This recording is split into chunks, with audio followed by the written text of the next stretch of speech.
I'm banning your goldfish pond. 30 days to drain it completely. Brenda Ashworth slammed the violation notice against my father's memorial pond, her finger stabbing at the order, demanding I destroy the 12-by-8 sanctuary my dying father built with trembling hands.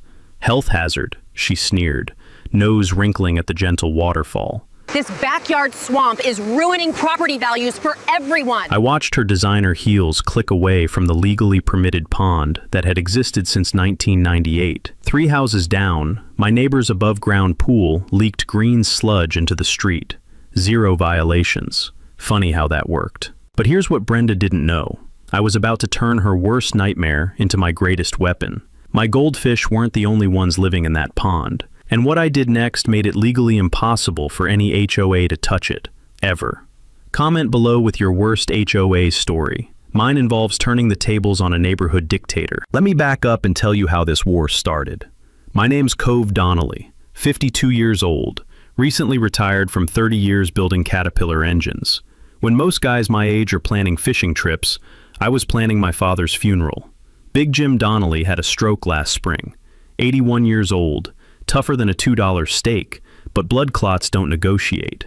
I inherited his house in Willowbrook Estates, suburban Columbus, where every lawn looks identical and conformity is king. The house came with Dad's masterpiece, a 12-by-8 kidney-shaped pond built in summer '98. We're talking serious craftsmanship, natural stone border, 3-tier waterfall, proper filtration. Dad spent 3 months laying every rock by hand, his arthritic fingers bleeding on limestone edges. The garage still smelled like wet concrete and his Old Spice when I cleaned it out. That pond wasn't decoration, it was Dad's therapy after Mom died. 6 goldfish lived there. Groucho, Harpo, Chico, Zeppo, Gummo, and Fat Orange Zeppo Jr. Every Friday evening, Dad would crack a Budweiser and feed them while sharing his week's stories. I kept that ritual going. The neighborhood was built in 1995, back when HOAs suggested instead of dictated. Original bylaws, 2 pages of common sense. Keep your lawn decent, don't paint purple, no boats in driveways. The pond got proper city permits, variants for decorative water feature with ecological benefits. Everything legal, everything documented. Then Hurricane Brenda hit Maple Street. Brenda Ashworth moved in 2 years ago, armed with a fresh real estate license and social climbing ambitions. Picture this: 48 years old, irons her yoga pants, color coordinates coffee mugs, razor-straight blonde bob that defies physics, business casual for checking mail, iPad surgically attached to manicured fingers. She joined the HOA board within 6 months, president within a year. Campaign promise: elevating community standards for maximum property values. Translation: terrorizing neighbors for sales commissions. Mrs. Elise got cited for culturally inappropriate garden decorations. Apparently, ceramic dragons didn't scream American dream hard enough. Dave Santos faced fines for his mailbox height. Jennifer Wu, our environmental lawyer, got violations for parking her Prius overnight. Eco-friendly cars apparently clashed with Brenda's suburban vision. But here's where it got interesting. I started noticing small wildlife around the pond Dad never mentioned. Dragonflies hunting mosquitoes at sunset, tiny frogs hiding under lily pads, the occasional blue heron stopping for breakfast. One morning, I spotted something that made me grab my reading glasses. A painted turtle sunning itself on the stone edge, shell patterns like natural art. I didn't think much of it then, just nature doing its thing in Dad's peaceful corner. Little did I know that turtle would become my secret weapon. The first violation notice arrived Tuesday morning, September 15th. Certified mail interrupting my coffee. Violation number 2024-0847. Unauthorized water feature creating health hazards and mosquito breeding grounds. 30 days to remove unauthorized structure or face escalating fines. The paper felt cheap between my calloused fingers, probably printed at Kinko's on her dime. That metallic taste of pure rage hit my tongue as I read Brenda's bureaucratic garbage. Outside, Dad's waterfall gurgled peacefully, mixing with morning bird songs and distant traffic hum. Unauthorized? I had permits older than her real estate career. But this wasn't about health codes or property values. This was about control. Brenda Ashworth had built her HOA empire by bullying anyone who didn't fit her pristine neighborhood fantasy. People who looked different, acted different, or in my case, honored family traditions that predated her authority. The violation notice demanded immediate compliance with current community aesthetic standards, code words for erasing anything that made our cookie-cutter neighborhood feel like home. My pond wasn't just violating her rules, it was violating her vision of profitable suburban perfection. She picked the wrong retired machinist to bully. Because 30 years fixing Caterpillar engines teaches you one thing: every system has weak points, and I was about to find hers. I had 10 days to respond to the violation notice when Brenda decided to escalate, because apparently waiting for due process is for peasants. The second notice arrived with a $50 daily fine starting in 10 days. But here's the kicker. I discovered Brenda's real strategy when my neighbor accidentally included me in a group text chain. Dave Santos was trying to forward a recipe and fat-fingered my number into Brenda's concerned neighbors circle. My phone buzzed at 6 a.m. with a coordinated character assassination campaign. Unseemly water feature creating mosquito problems. Property values declining because of backyard swamp. Attracting undesirable elements to our family neighborhood. The smell of my coffee went from comforting to bitter as I scrolled through message after message. 23 neighbors I'd lived peacefully beside for 2 years, suddenly convinced my father's memorial was a public health crisis. Brenda had orchestrated this beautifully. Plant the seed of doubt, let fear and property values do the rest. While Brenda was busy playing puppet master, I was playing detective. I spent that weekend at the county courthouse, diving into dusty filing cabinets that smelled like old paper and decades of bureaucratic neglect. My years troubleshooting Caterpillar systems had taught me that every breakdown starts with understanding the original specifications. Same principle applied here. Turns out, Brenda's violation crusade had a massive legal flaw. She was enforcing rules that didn't exist when my pond was built. Her Aesthetic Standards Amendment had passed 4-3 during last summer's meeting, but only 7 people attended out of 43 total homeowners. I remembered reading somewhere that HOA amendments need majority approval from all members, not just meeting attendees. My pond was grandfathered under the original 1995 bylaws, protected by prior non-conforming use. The 1998 permits included variance language about ecological benefits, language that would become very important later. But Brenda wasn't done playing dirty. Wednesday morning, she showed up unannounced with her HOA compliance officer. Turns out this was Jake, her 19-year-old nephew armed with a clipboard and delusions of authority. Kid looked like he'd rather be anywhere else, probably because any sane teenager would. "We need to measure water surface area and test for contaminants," Brenda announced, marching toward my backyard like she owned the place. Her heels clicked against my driveway with the confidence of someone who'd never been told no in her entire HOA presidency. "Sorry, Brenda, private property rights still apply, even to HOA presidents." Her face went through several interesting color changes, from corporate beige to angry red. "This is HOA business, Mr. Donnelly. You signed the covenant." "I signed it in 1995. You rewrote it in 2024 without proper authority." I handed her a copy of the original bylaws I'd printed at the courthouse. "Feel free to show me where it says anything about ponds." Jake shuffled his feet, clearly wishing he'd called in sick. The kid had enough sense to recognize a legal minefield when he saw one, smart enough to stay quiet while his aunt dug herself deeper. That afternoon, Brenda launched her community pressure campaign. She distributed flyers about health risks of stagnant water, complete with stock photos of mosquito larvae that definitely didn't come from my well-maintained pond. Door-to-door visits to spread concern about property values. Social media posts about certain homeowners refusing to cooperate with community safety initiatives. The psychological warfare worked. Neighbors who'd waved for 2 years suddenly found their lawns fascinating when I walked by. Mrs. Elise mentioned at the grocery store that people are talking, the suburban equivalent of social excommunication. Friday evening brought my weekly ritual, sitting by the pond with a beer and fish food, questioning whether this fight was worth the hassle. The waterfall's gentle gurgle mixed with evening cricket chirps, while Groucho surfaced first, his mouth making tiny pops at the water surface. The rest of the Marx Brothers crew followed, completely indifferent to HOA politics. That's when I noticed my painted turtle friend again, basking on the stone border like he owned the place. Something about his complete indifference to human drama made me smile for the first time all week. He'd probably been there longer than Brenda had lived in the neighborhood. Monday brought Brenda's legal warning shot, a formal letter from Ashworth and Associates Legal Services, which sounded impressive until I Googled it and discovered Associates meant her cousin's paralegal certificate and a subscription to LegalZoom. But I fired back with my own formal grievance to the HOA board, citing procedural violations in the amendment process. I included copies of my 1998 permits, property deed restrictions, and a detailed timeline of Brenda's harassment campaign. From my years dealing with corporate bureaucracy, I'd learned that most bullies back down when faced with actual documentation instead of neighborhood gossip. The response came from an actual attorney this time, which told me Brenda was taking this seriously enough to spend real money. She was doubling down instead of backing down. That's when I knew this wasn't just about my pond anymore.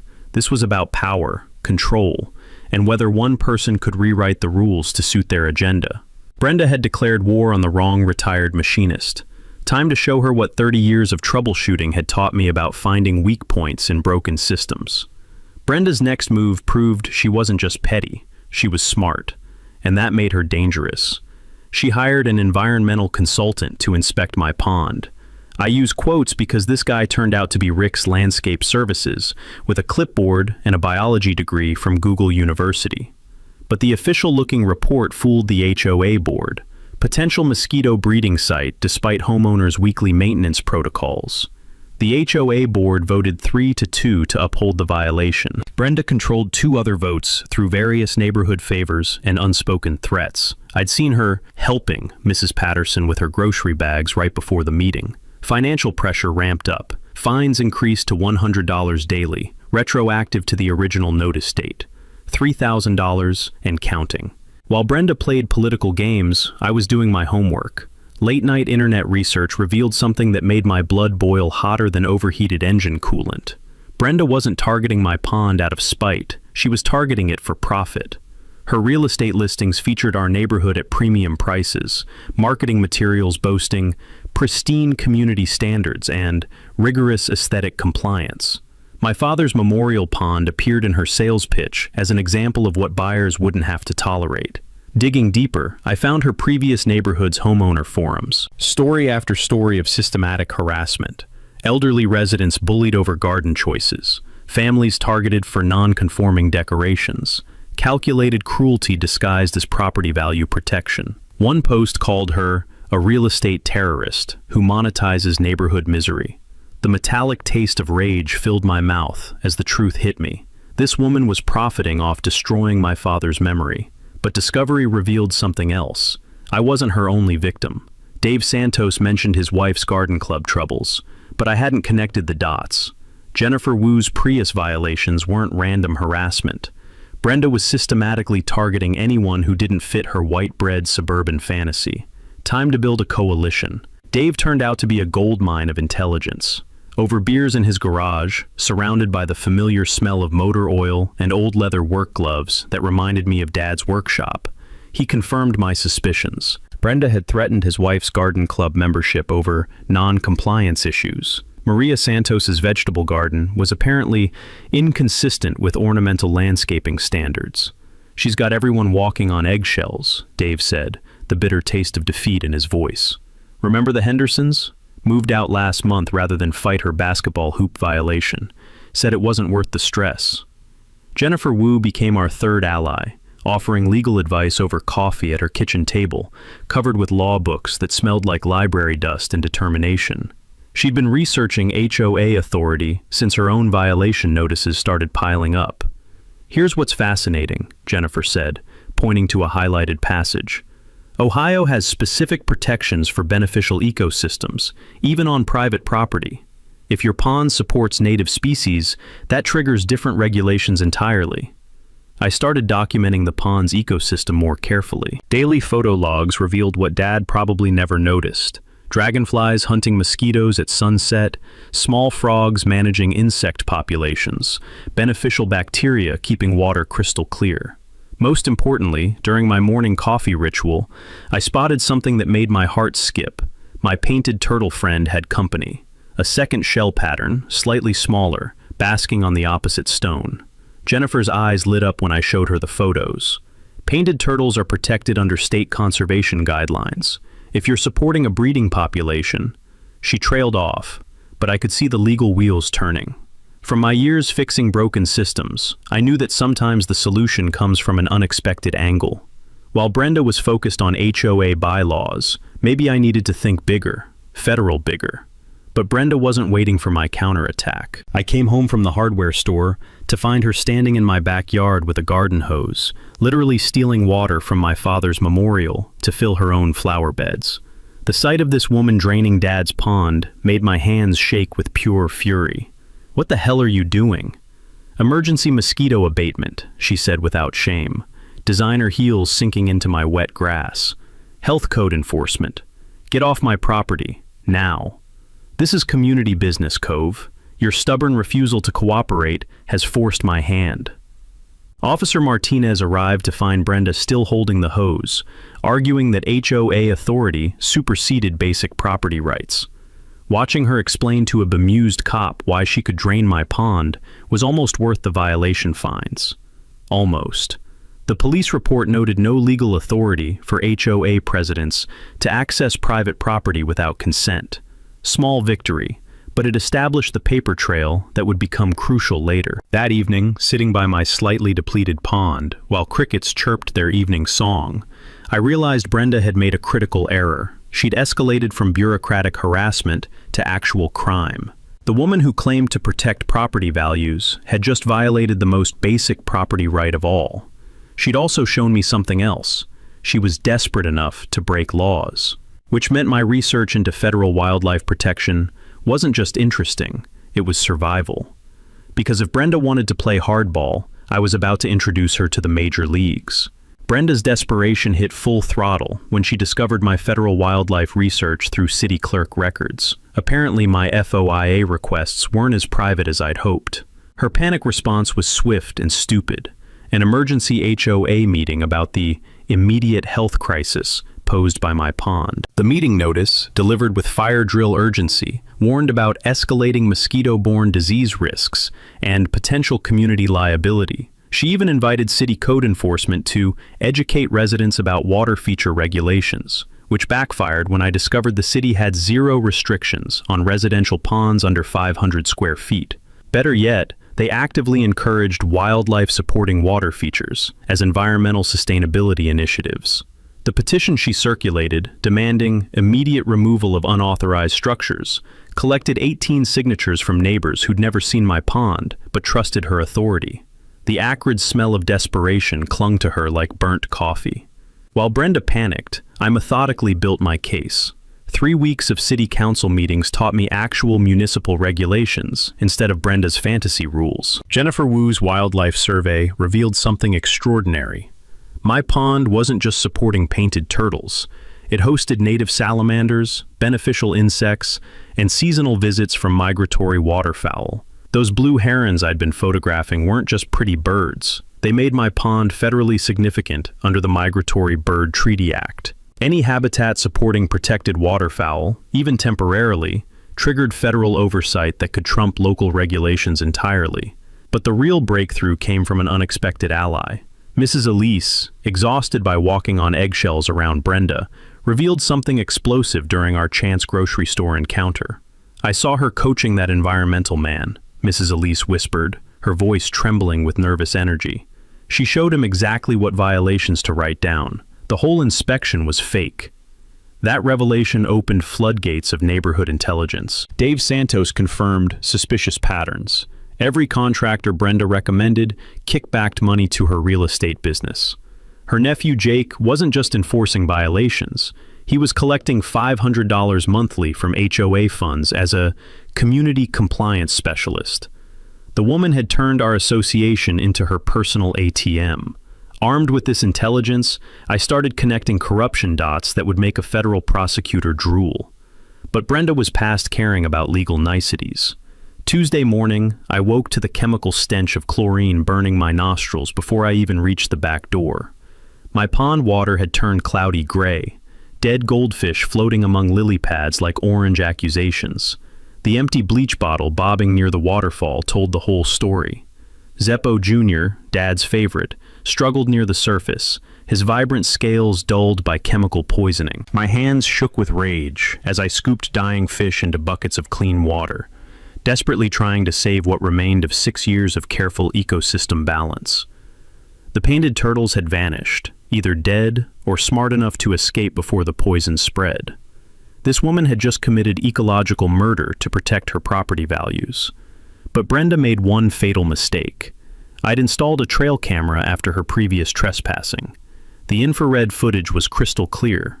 Brenda sneaking across my yard at 2:47 a.m., designer heels sinking into damp grass as she poured industrial bleach directly into the water feature she'd spent months trying to eliminate. Her face was perfectly visible, her movements deliberate, her crime documented in high definition. Officer Martinez returned with Detective Rivera this time. Watching Brenda try to explain away video evidence was like watching someone strangle themselves with their own lies. Water treatment procedures, she insisted, her voice cracking under pressure. Community-authorized mosquito control. Ma'am, Detective Rivera said, his patience evaporating like pond water in summer heat. This is criminal trespassing, vandalism, and animal cruelty. You poisoned someone's pets on camera. I filed reports for trespassing, vandalism, and animal endangerment. Jennifer Wu prepared civil lawsuit papers for harassment, defamation, and intentional infliction of emotional distress. The woman who'd terrorized me with violation notices was about to discover what real legal consequences felt like. But the most satisfying call came from the U.S. Fish and Wildlife Service. Criminal interference with protected migratory bird habitat carries federal penalties up to $50,000 per violation, Agent Sarah Martinez explained, her voice carrying the weight of federal authority. We'll need to investigate the full extent of ecological damage to your certified wildlife habitat. Certified wildlife habitat. Those 3 words changed everything. While Brenda had been playing neighborhood dictator, I'd been accidentally hosting a federal sanctuary. Dad's simple goldfish pond had evolved into something legally untouchable, protected by laws that made HOA bylaws look like crayon drawings. That evening, sitting beside kiddie pools filled with recovering goldfish, while the gentle hum of air pumps mixed with cricket songs, I finally understood what was coming. This wasn't just about my pond anymore. This was about federal wildlife protection laws meeting suburban tyranny. Brenda had poisoned the wrong ecosystem. The United States government was coming to my neighborhood, and they weren't bringing violation notices. They were bringing handcuffs. The discovery that changed everything came from Dave Santos, of all people. While I was fighting pond violations, he'd been doing his own detective work, and what he found made my hands shake with anticipation. Sit in his garage Tuesday evening, surrounded by the familiar smell of WD-40 and stale coffee. Dave spread property surveys across his workbench like a treasure map. "Cove, you're gonna love this," he said, grinning like a kid with firecrackers. "Our HOA president who's always preaching about property standards, she's got her own little violation problem." The documents showed Brenda's decorative fence extending 2.3 feet into community green space, a clear easement violation existing since she moved in. But here's the beautiful irony. As HOA president, she'd personally approved her own illegal installation. Nobody wanted to cause trouble back then, Dave explained, tracing property lines with a grease-stained finger. "We figured if the HOA president said it was okay, it must be legal." I stared at those survey lines, feeling the same satisfaction I used to get when finding the exact loose bolt causing an engine failure. After months of Brenda's harassment, I'd finally found her weak point. But Dave's discovery was just the appetizer. Jennifer Wu arrived 20 minutes later with research that made my pulse quicken, like a Caterpillar engine hitting peak RPM. Her legal investigation had uncovered systematic financial corruption that would end Brenda's reign permanently. She approved $15,000 in community beautification contracts, Jennifer said, spreading bank records across the workbench. Paid directly to Ashworth Realty Services LLC, her own company. Half the work was never completed. The taste of victory was already sweet on my tongue. While Brenda had been lecturing us about community standards, she'd been looting our association funds. This wasn't just conflict of interest. This was federal embezzlement. But the nuclear option came from an unexpected phone call. Dr. Sarah Martinez from Fish and Wildlife Service had completed her emergency assessment of my poisoned pond. The official report made me want to dance around Dave's garage. Beneficial microhabitat supporting breeding population of state-protected painted turtles. Your pond qualifies for immediate federal habitat protection, Dr. Martinez explained, her voice carrying the weight of government authority. The breeding turtle pair alone triggers conservation protocols that supersede all local regulations. I had to sit down as the implications hit me. The same pond Brenda spent 6 months trying to eliminate was about to become federally untouchable, protected by laws that made HOA bylaws look like grocery lists. The timeline made perfect sense now. Brenda wasn't harassing me for sport. She was trying to close a $380,000 house sale. Her buyers had specifically mentioned pristine neighborhood standards in their offer, and her commission would net $11,400. The closing was scheduled for 6 weeks away. Federal habitat designation would kill that deal instantly. No buyer wants property next to a government-protected ecosystem that prevents future modifications. Jennifer explained the beautiful legal reality. Federal protection creates 50-year conservation commitment that overrides any local authority. My pond wouldn't just be safe from Brenda, it would be legally impossible for anyone to touch, ever. She can't drain what the federal government says can't be drained, Jennifer said, her lawyer's smile sharp enough to cut glass. My strategy crystallized with mechanical precision. Federal habitat application for legal immunity, corruption evidence for the kill shot, and community education to turn neighbors against her. Brenda had spent 6 months trying to eliminate my father's memorial to boost her sales commission. Instead, she'd handed me the perfect weapon to eliminate her authority permanently. The federal government was about to make my Goldfish pond more legally protected than most state parks. And my HOA president, who'd built her empire on bullying powerless neighbors, was about to discover what real power looked like. The hunter was about to become the hunted. With my strategy clear, it was time to execute the most satisfying project of my retirement, turning Brenda's worst nightmare into federally protected reality. The habitat protection application sprawled across my kitchen table like engineering blueprints, 47 pages of bureaucratic precision that would make my pond legally bulletproof. The smell of fresh coffee mixed with printer ink as I worked through every detail. GPS coordinates measured to the inch, water pH tested daily, soil samples analyzed by Jennifer's environmental contacts. Each question demanded perfection. Seasonal wildlife photography, detailed ecosystem management plans, native species documentation, all the evidence I'd been collecting without knowing I was building a federal case. Those casual pictures of blue herons and painted turtles had become legal ammunition. The paperwork promised sweet revenge disguised as conservation. Federal designation would give me $2,400 annual tax deductions, plus property tax exemptions. Brenda's attack on my pond would actually save me money while destroying her authority. Dad would have loved that irony. But applications were just paper. The real work happened in my backyard.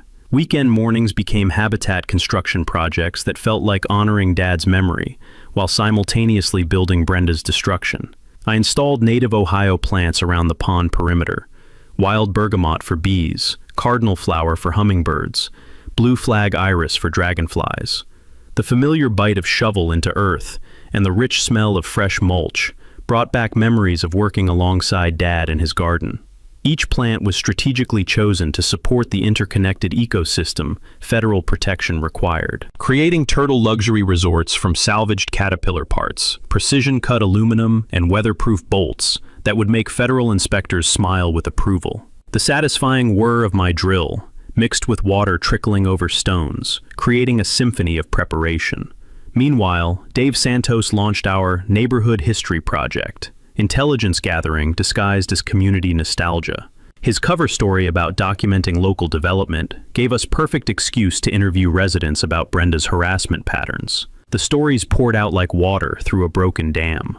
Mrs. Patterson revealed threats over her holiday decorations. The Kowalskis confirmed pressure to replace ethnic garden plants with more appropriate landscaping. 3 families admitted considering moves rather than fighting increasingly ridiculous violations. She told Maria her tomatoes were inconsistent with ornamental standards. Dave reported over beers in his garage, the familiar smell of motor oil and leather work gloves surrounding us. Tomatoes, Cove. She tried to ban vegetables. Jennifer Wu built our legal arsenal through research that turned her dining room into a war room of case precedents. Coffee-stained law books and laptop screens glowing late into evening hours as she documented similar HOA corruption prosecutions. Pattern evidence destroys their credibility, she explained, highlighting passages about systematic targeting and financial irregularities. Federal authorities love cases that combine environmental crimes with embezzlement. My technical education meant absorbing wildlife law through online courses that turned quiet evenings into legal boot camp. The Migratory Bird Treaty Act, Endangered Species Protocols, Conservation Easement Benefits. I soaked up federal regulations like hydraulic fluid into work clothes. Those courses revealed the beautiful truth. Federal wildlife violations carried criminal penalties serious enough to end careers and reputations. Interference with protected habitat triggered FBI investigation, especially combined with financial crimes like embezzlement. But timing would make or break everything. I scheduled the official federal inspection for Brenda's house closing week, creating maximum pressure when she was most vulnerable. Her buyers would discover federal wildlife designation during their final title search, exactly when backing out would cost her the most. Media coordination meant calling in Dave's teaching connections. His former colleague at the Columbus Dispatch loved the federal versus local authority angle, especially with environmental protection trending in local politics. Retired machinist using wildlife law to defeat HOA tyranny? Reporter Mike Elise's eyes lit up during our coffee meeting. That's front page gold. David versus Goliath with painted turtles. The publicity strategy framed everything as environmental protection rather than personal revenge. Cove Donnelly, suburban conservationist, protecting local wildlife from bureaucratic overreach, much cleaner than angry homeowners seeking payback. Community education meant planning a neighborhood barbecue to celebrate local wildlife, really demonstrating broad support while exposing Brenda's corruption. I invited Dr. Martinez to speak about suburban conservation, positioning federal involvement as community benefit rather than government intrusion. The taste of anticipation was sharp and metallic, like the moment before starting a perfectly tuned engine. Every component moved into position with mechanical precision. Federal applications submitted and under review, corruption evidence documented and ready, community support mobilized and growing, media attention focused and sympathetic. While Brenda played neighborhood dictator with violation notices and HOA politics, I was building something she couldn't comprehend, an alliance between federal wildlife protection laws and suburban conservation reality. She'd spent months trying to eliminate my pond through local authority. She was about to discover that some fights require weapons bigger than clipboards and community standards. The federal government was coming to Willowbrook Estates, and they weren't bringing violation notices. They were bringing badges. Brenda's desperation reached critical mass when she discovered my federal application through city clerk records. Her response was swift, stupid, and exactly what I'd hoped for. She scheduled an emergency HOA vote to authorize immediate health hazard removal procedures, basically trying to drain my pond before the feds could protect it. The meeting notice, printed on her personal letterhead and distributed at midnight, declared my pond an imminent public safety crisis requiring emergency intervention. But Brenda's panic made her sloppy. She hired a contractor to begin mosquito abatement procedures, without bothering to check whether emergency powers actually existed in our HOA bylaws. Spoiler alert, they didn't. Tuesday morning, I watched from my kitchen window as Rick's Landscaping pulled up with pond draining equipment. The crew looked confused when I handed them copies of my pending federal protection application and trespassing warnings. Smart contractors don't work without clear legal authority, especially when federal wildlife crimes carry $50,000 fines. "Ma'am, we can't touch this without a court order," the crew chief told Brenda, his voice carrying the weight of someone who dealt with crazy homeowners before. This paperwork says federal investigation is pending. Watching Brenda argue with contractors while standing ankle-deep in my wet grass was almost worth 6 months of harassment. Almost.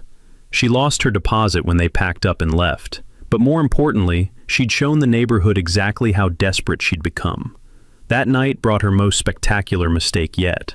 My trail camera captured everything at 2:17 a.m., Brenda sneaking across my yard with industrial chlorine, intent on finishing what her contractors wouldn't start. But this time, she wasn't just poisoning goldfish. She was interfering with federally protected wildlife habitat under active investigation.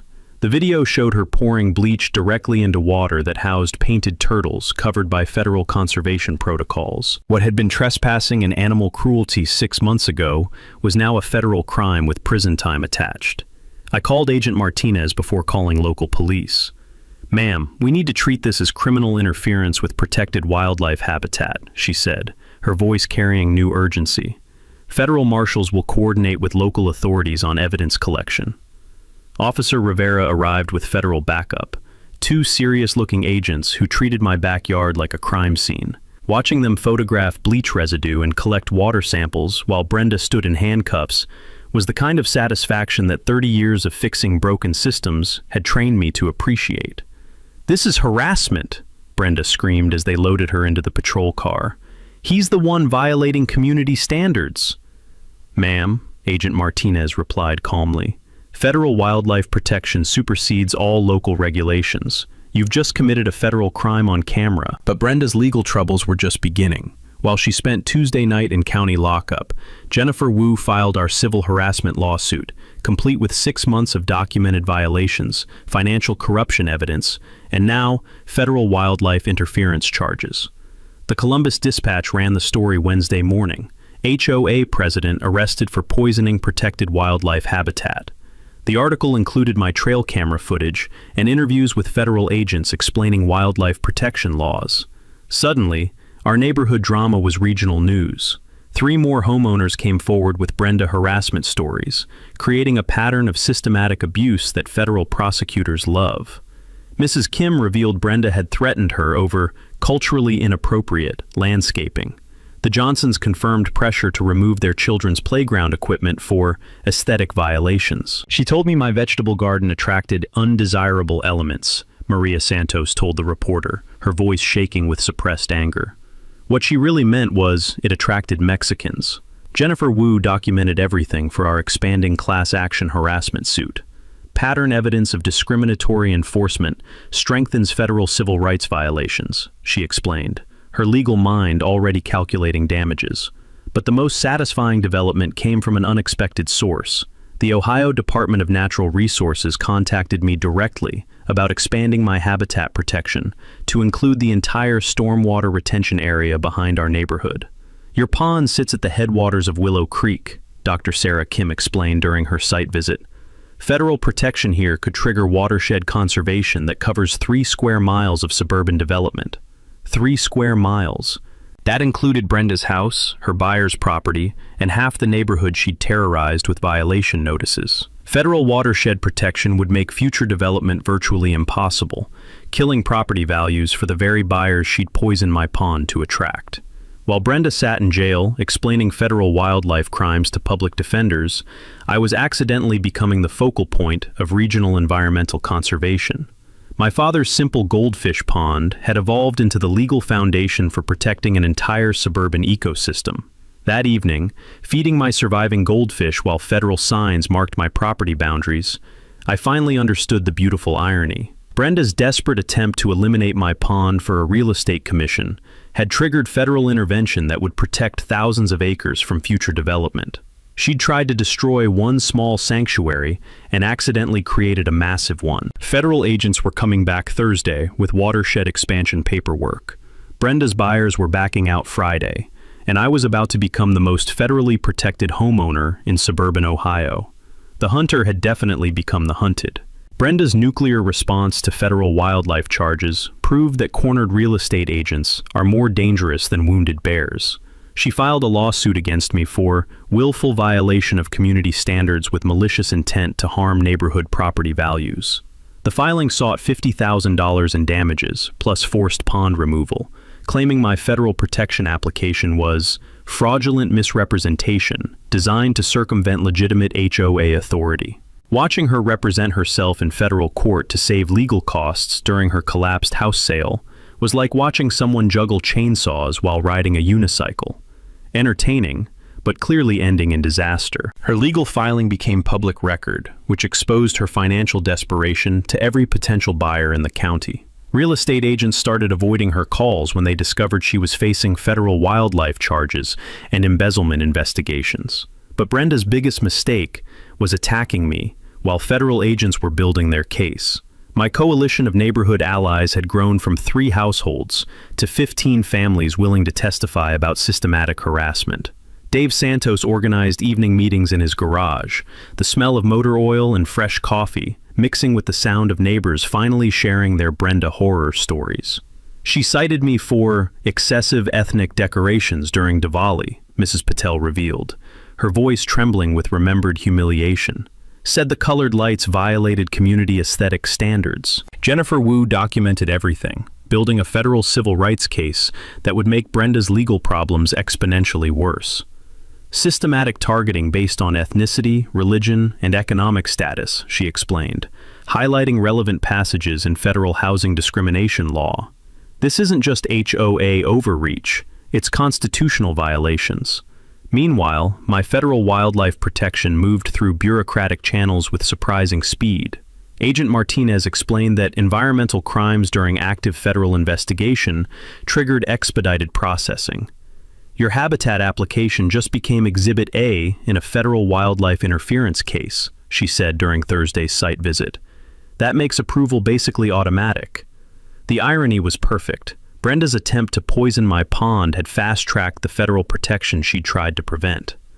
But the sweetest revenge came from an unexpected direction. Ohio Department of Natural Resources completed their watershed assessment and determined my pond was the crucial headwater for Willow Creek's entire drainage system. Federal protection of my 12-by-8 Goldfish sanctuary triggered environmental review of the surrounding 3-square-mile area. Dr. Sarah Kim's report was bureaucratic poetry. Critical habitat protection extends to all contributing watershed areas to ensure ecosystem integrity.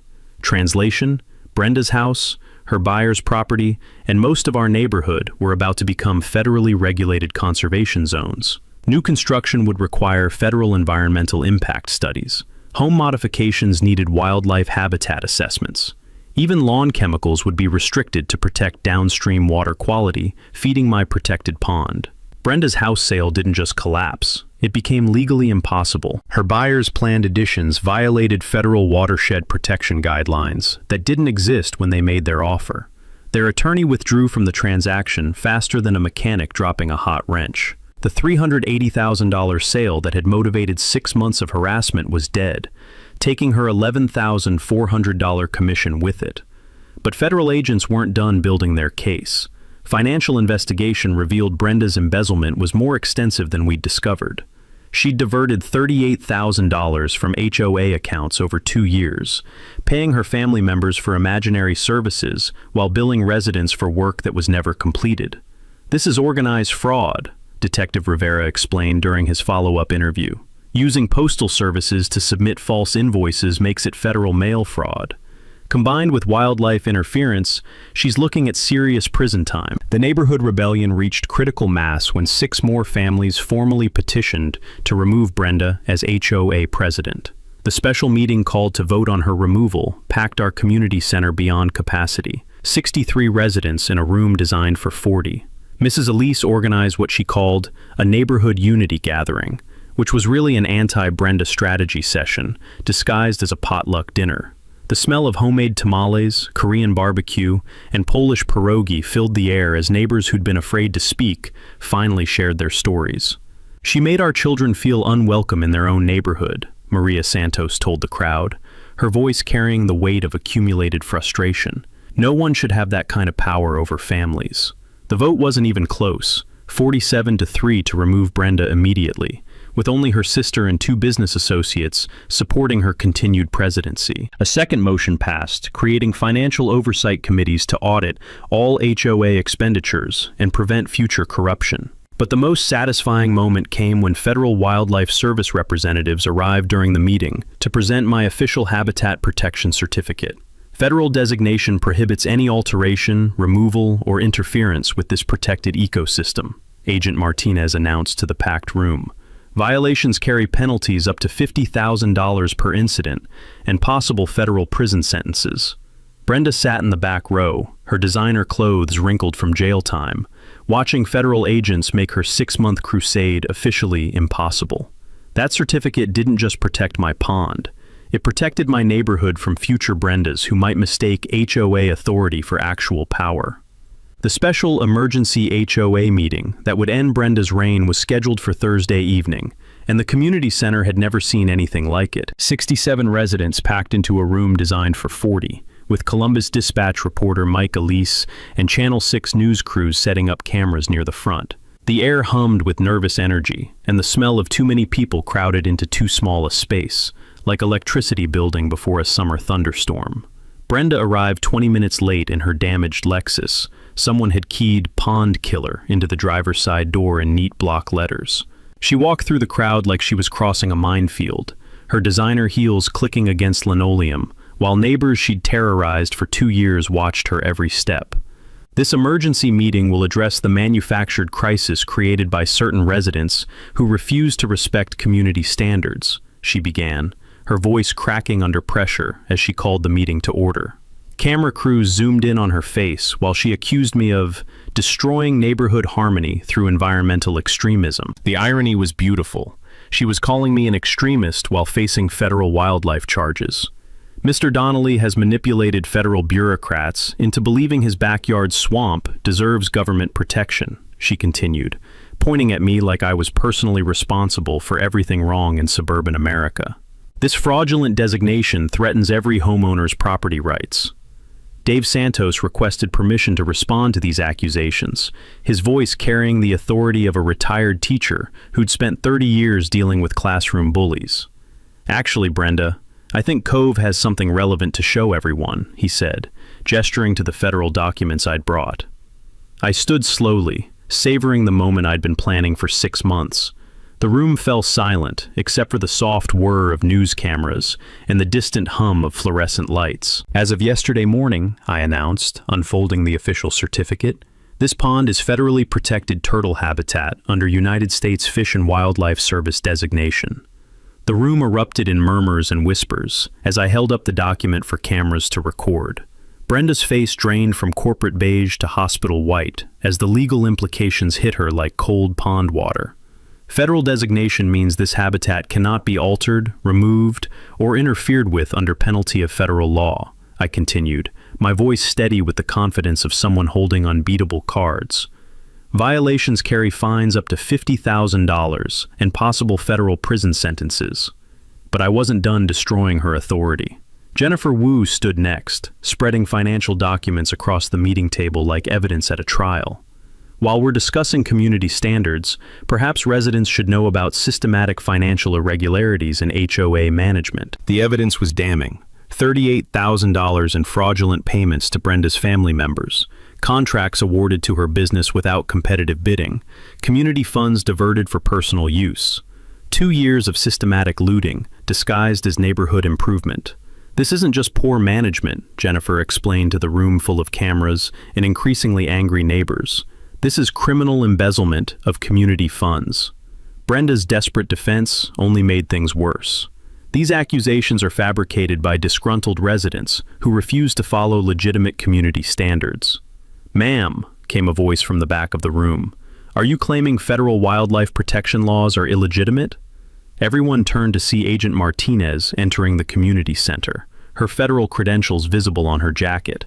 She'd arrived right on schedule, exactly as we'd planned. "Agent Sarah Martinez, U.S. Fish and Wildlife Service," she announced to the room, her voice carrying the weight of federal authority. "I'm here to address questions about habitat protection designation and federal wildlife interference charges." The temperature in the room seemed to drop 10 degrees. Cameras swiveled to capture Brenda's reaction, as a federal agent explained that her attempts to eliminate protected habitat constituted serious federal crimes. Federal wildlife protection cannot be challenged or overruled by local housing authorities, Agent Martinez stated clearly for the news cameras. Any interference with designated habitat constitutes federal crime with mandatory prosecution. Mrs. Elise called for an immediate vote to remove Brenda as HOA president. The motion passed 52-7, with only her immediate family and closest business associates supporting her continued leadership. A second motion passed unanimously, creating financial oversight committees to audit all HOA expenditures and prevent future corruption. But the most satisfying moment came when the court-appointed financial receiver arrived to take control of HOA assets pending criminal investigation. Ms. Ashworth, you're required to surrender all HOA financial records and property immediately, the receiver announced, accompanied by county sheriff's deputies. Federal and state investigators will conduct complete forensic accounting of community funds. Brenda left the meeting in the back of a sheriff's car, officially removed from HOA presidency and facing federal charges for wildlife interference, plus state charges for embezzlement. The woman who'd spent 2 years terrorizing neighbors with violation notices was finally facing real violations that carried actual consequences. Federal agents, not HOA presidents, now controlled my neighborhood's future. 6 months later, Brenda Ashworth was living in a different state, working at a strip mall insurance office, and facing federal probation for wildlife habitat interference. Her house sold at a $67,000 loss after sitting empty for 4 months. Turns out federal watershed protection makes it hard to find buyers interested in restricted property rights.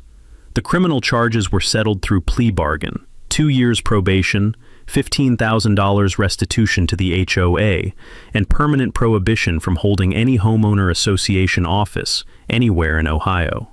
She'd gone from neighborhood dictator to cautionary tale in less than a year. But the real victory was what happened to our community. The new HOA leadership, led by Dave Santos as president and Mrs. Elise as treasurer, implemented transparent financial management, with monthly budget reports and competitive bidding for all contracts. The $38,000 recovered from Brenda's embezzlement funded the Willowbrook Community Improvement Fund, with actual resident oversight. My federal habitat designation attracted partnerships we never expected. Ohio State University's environmental science program adopted my pond for student research projects, bringing bright young minds to study suburban wildlife corridors. Local elementary schools schedule monthly field trips to learn about native species conservation and the importance of protecting local ecosystems. The Columbus Zoo contacted me about expanding the habitat network, connecting my protected pond to other suburban conservation sites through wildlife corridors that would benefit the entire region. What started as Dad's simple goldfish sanctuary had become the foundation for metropolitan area environmental protection.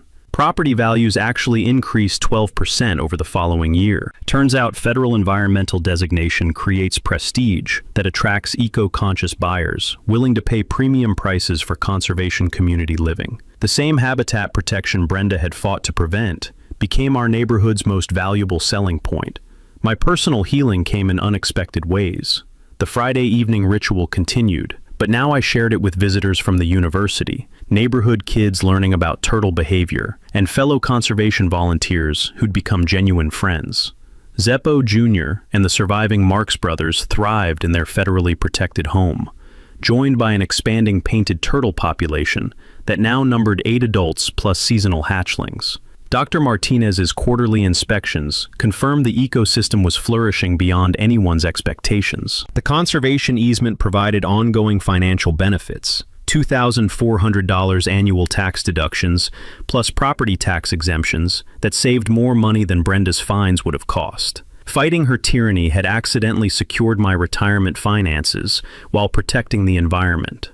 But the most meaningful development was watching our neighborhood transform from a collection of isolated houses into an actual community. The Turtle Day Festival we organized last September drew 300 visitors from across the county, featuring local environmental groups, native plant sales, and educational booths about suburban conservation. Children who'd been afraid to play outside during Brenda's reign now spent afternoons learning about frog life cycles and native butterfly identification. Their parents organized monthly conservation workdays, expanding native plant gardens throughout the neighborhood. The ripple effects reached far beyond Willowbrook Estates. My story inspired similar federal habitat applications across suburban Ohio, creating a network of protected ponds and wetlands that supports migratory bird corridors throughout the region. Environmental lawyers now use my case as a template for fighting HOA overreach through wildlife protection laws. Jennifer Wu started a nonprofit legal clinic helping homeowners navigate HOA disputes and environmental protection applications. She calls it David versus Goliath Legal Services, and her client success rate is impressive enough to scare HOA boards throughout the Midwest. 3 weeks ago, I received a call from a homeowner in Indiana facing similar harassment over a butterfly garden. Next month, I'm driving to Kentucky to help a retired teacher fight HOA violations against his native prairie restoration. Turns out my experience defeating neighborhood tyranny through federal environmental law has become a repeatable strategy. The pond where this whole war started now sits peacefully in my backyard, surrounded by federal signs warning against interference with protected habitat. Evening sounds include increased bird songs, frog choruses, and children's laughter from environmental education visits. Sometimes the best revenge isn't getting even, it's building something beautiful that outlasts your enemies.